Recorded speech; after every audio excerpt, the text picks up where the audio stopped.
Welcome to this 2024 review where I wanted to share with you some of the biggest learnings that I had last year and also maybe a little behind the scenes look at what it's like running Rapidflow, what it's like transitioning from sort of a corporate job to being independent and in the process actually moving countries from Switzerland to Portugal and starting a whole new life here. Before I begin, I'd like to say a big thanks to Federico, to Aura Music. I'm sure you know his channel if you're watching this video. He did a video yesterday where he did something similar, and his level of honesty and sincerity on his work is always a huge inspiration. So thank you, Federico, because I was planning to do this video, but it made me realize I wanted to delve a lot deeper and be much more transparent and honest about, you know, the ups and downs and how it's been. I think the first thing that I'd like to share with you about is what it's been like for me transitioning from being in a corporate job for the better part of 7 years. Music was a side project and a hobby for me,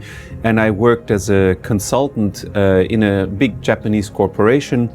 And you know, even though it was interesting and I did learn a lot of stuff, met a lot of cool people, it was really frustrating and stressful at the end, and I had kind of a burnout, and I was just really done with all the inefficiencies and the difficult part of being in a big company like that. So we made the decision that something had to change. And during the years that I'd worked in that company, I'd spent my time saving some money, but also investing money in the studio. So a lot of the gear you see around me was made possible by that work because, you know, it was well-paid consulting work for a big corporation. So I'm very grateful for that. And it enabled me to then, you know, build this studio, which enabled me again to build Rapidflow and sample packs and all that stuff. So even though the job turned out to just not really be for me and you know, did not give me joy and happiness long term, it served its purpose. And why I'm sharing this with you is that I think many of us are in jobs that may not be our dream.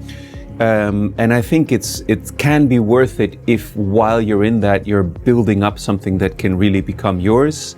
And if you use that, maybe that stability as a jumping board to do your own thing, if that's what you're interested in. I mean, there's a lot to be said for stability also. So a big transition last year was leaving that sort of safe haven on some level, which was this corporate job and living in Switzerland, and deciding to go all in on Rapidflow and just work on this, and also in the process move from Switzerland to Portugal.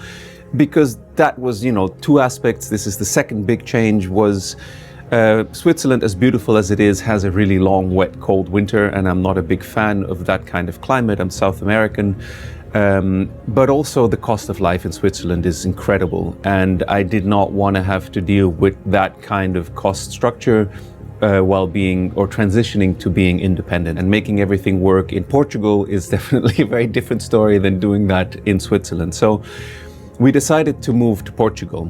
And something actually that my therapist said to me at the time when I was going through this transition and this burnout, which was a really great pointer, was that how lucky we were that we are the kind of people and family where it's actually an option to just, you know, uproot everything and completely change your existence and move to the south and be in a different country. Because he said, you know, for many people that's not really possible. It's not really an option because they're just used to being where they are and they have maybe family and friends from childhood. And you know, he said, even though I'm sure it will be challenging, he said it's a huge plus that you guys have the option to just do this. And how right he was. I realized, you know, how lucky I am that I have my wife who's willing to make these kinds of bold leaps also, and how lucky I've been that life has put me in a position where I had the possibility to actually go into business for myself and build Rapidflow. So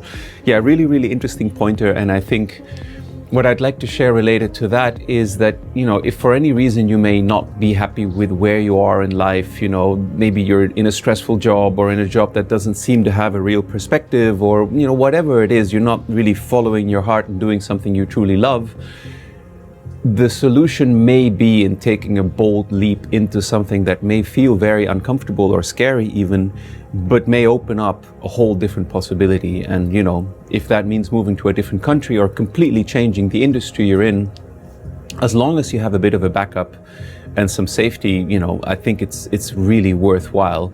You can always go back to these things, if you really absolutely have to, but I think you can make it work. Life finds a way to make it work if you take bold leaps like that. Another part of being able to do this is actually that my father passed away a few years ago, and in the last year, the inheritance that me and my brothers and sisters got came through, which was part of our financial reserve in moving to Portugal. And why I'm sharing this is because I decided to use part of this financial reserve to invest into Rapid Flow. So I hired a SEO agency and I hired a advertising agency, and the SEO agency was amazing. I'll link them below. It was so great to work with Matt and his team. They did great work, and this is the reason why now if you Google us, you find us kind of in the reasonable first page. But yeah, the advertising agency, even though the people there were really sweet and really smart, it was a huge debacle and it was so frustrating. And why I'm sharing this with you is because I made some really important learnings working with a very pro agency, is that the niche I'm in as someone that does products for music producers is probably way too niche to really be able to grow that with an ad agency. Part of it that was horrible is that they somehow convinced me to compromise on some of my beliefs and positioning on how I came across as a person and a company, and in hindsight that was incredibly stupid and something that I know will never happen to me again. But they were very good at convincing me that, if the end goal is that musicians benefit, your company benefits, etc., is it not worth maybe to talk about Rapid Flow like it's the ultimate shortcut to blah blah blah? And it's not what it's about. It's about learning to do things well and getting faster, yes, but it's not this shortcut mentality that I think pretty much everyone's over by this time. So working with that agency, the good things were that I learned a lot from it, but the bad things were it was massively stressful, and in the end it was never something that was actually a good investment from a point of view. It cost me more money than it returned for the company. And why I'm sharing this is because I was investing part of my inheritance in this,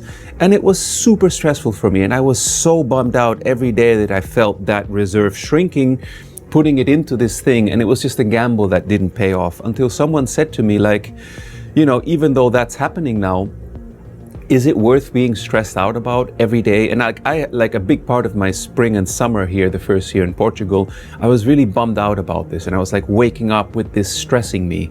And two people were really helpful in this, and they shared with me. One is actually from my old company, someone very kind of experienced in consulting. He was like, well, why don't you figure out what's the maximum downside that you're going to have from working with this company, and try to see if you can come to peace with potentially losing that.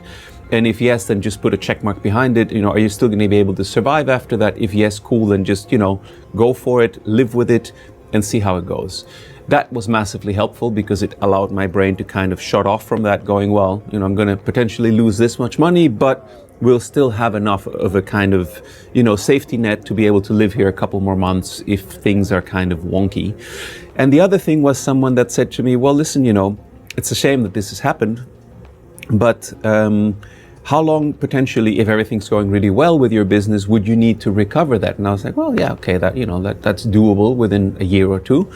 And that also really gave me peace about this. And why I'm sharing this is because I realized that things like money and financial reserves and all that stuff, it's super nice to have. It always kind of, it comes and goes and all these things. But in the bigger picture, as long as you have your health and, in what's happening in the world today, like just one of these things, there are so many horrific things going on in the world, with wars and, something like these fires going on in California. I literally have friends there and customers there, and, I'm really concerned with what may have happened, to their homes and everything.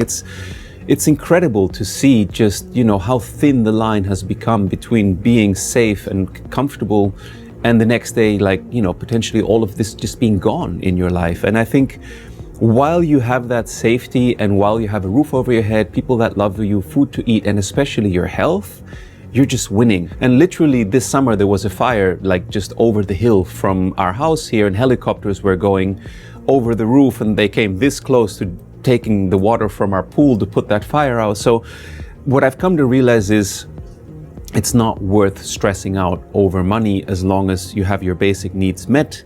And yes, it can suck, and sometimes investing in a business works and sometimes it doesn't, but I'm not going to let my daily emotional state be affected that strongly anymore by an investment that didn't pan out the way I wanted, because there's just way more important things. Something that I'm extremely grateful for and that's been an unchanging constant in my life is my relationship with my wife, my relationship with my sons and my family and friends. And that's something that I am so grateful for, having these people in my life, and especially my wife, in someone that I can always bounce ideas off, that guides me, that supports me.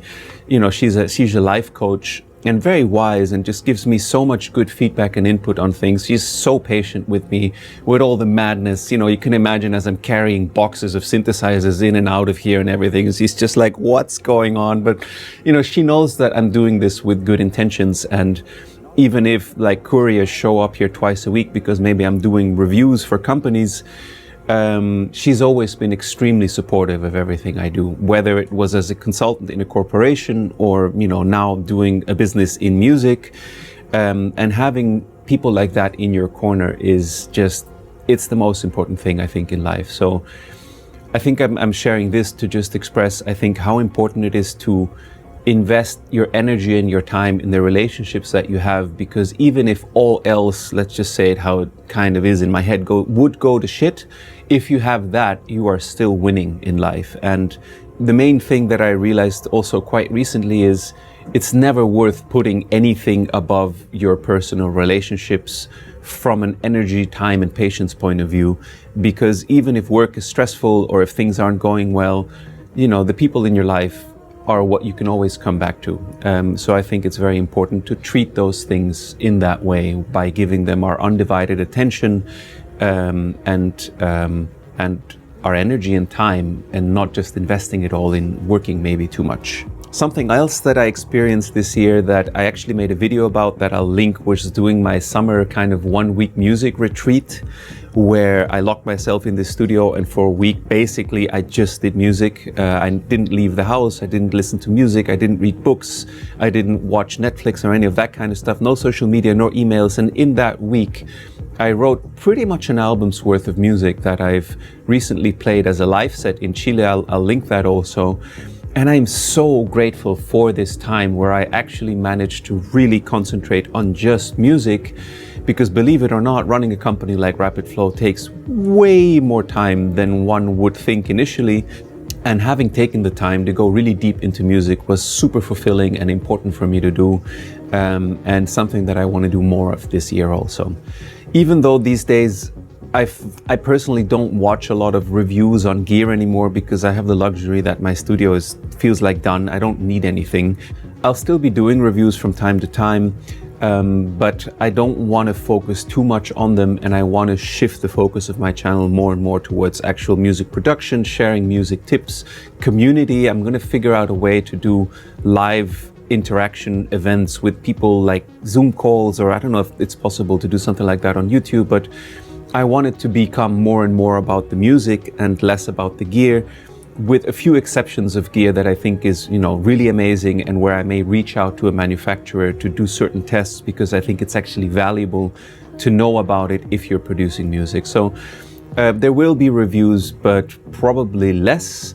And I'll put more focus on the actual process of music creation and on community for my channel, which is a great suggestion made by someone on our Discord, which I'm super grateful for. Yeah, and I think the last thing that I would like to share is that, as you may have seen on social media, we recently traveled to Chile, where I was able to hang out with my family there. My sister got married. Seeing the nature there again made me realize just how important it is to have the opportunity to move around and see different parts of the world. And I want to conclude this video by just sharing something with you that I think is the absolute life hack, which is spending conscious time and effort every day, ideally as a first practice in the morning, to sense gratitude for the good things you have in your life. And by doing that, I think you raise your level of energy and awareness, and you attract more and more of those things into your life. Because I'm very aware of how lucky I am, how fortunate I am, for the life I live with my family, my sons, my friends, the people I work with, you know, this studio, having a business that's automated and runs online that I can do from anywhere, all these things. But I honestly do believe that a big part of building that and attracting that was through sensing gratitude for the things that are there, the things that are coming even, and building on that to expand, you know, my energy, my potential, the potential of interaction with customers and other people and friends, and just overall raising your energy to a point where amazing things can manifest in your life. So I think that in combination with a healthy, you know, daily practice like yoga and meditation, if you want to improve your life, that's the first things to invest, I think, your time into. It's about elevating yourself to a place where your life circumstances reflect that which would truly make you happy. Yeah, I can really recommend trying those three things to come to hopefully a place where you look around your life and you just can go, wow, I'm so grateful and happy that this is the life that I've chosen and manifested for myself. So yes, my 2024 in review. Thank you everyone also for your support of what I'm doing with Rapid Flow, for your amazing feedback, which means the world to me. And I really hope that this work that I'm doing is enabling you to achieve your dreams and, you know, to make your music, to materialize whatever it is that you want to express with your art. There's a lot of cool things coming in 2025. You know, I'm going to expand into one-on-one coaching. I'm going to do an on-site retreat here in Portugal. There's a lot of master classes coming from amazing musicians, instruments that are waiting to be sample processed so I can release them so you can use instruments from the studio in your productions. Yeah, a lot of cool stuff coming. There'll be different videos about that. But now I just want to wish you a healthy and I'm going to say safe and joyous 2025. May you materialize your vision and your dreams into something that you can be happy, satisfied, and proud of. And I hope that we can build something together in this coming year where hopefully things shift more and more towards something that doesn't feel like sort of an end game scenario of a video game every time you switch on the normal media, which is just insane what's going out there. Maybe these UAPs are coming to sort things out. Who knows? Let's see what 2025 will bring. I hope you do well. And thank you for joining me on this video, and I'll see you on the next one. Take it easy. Bye-bye.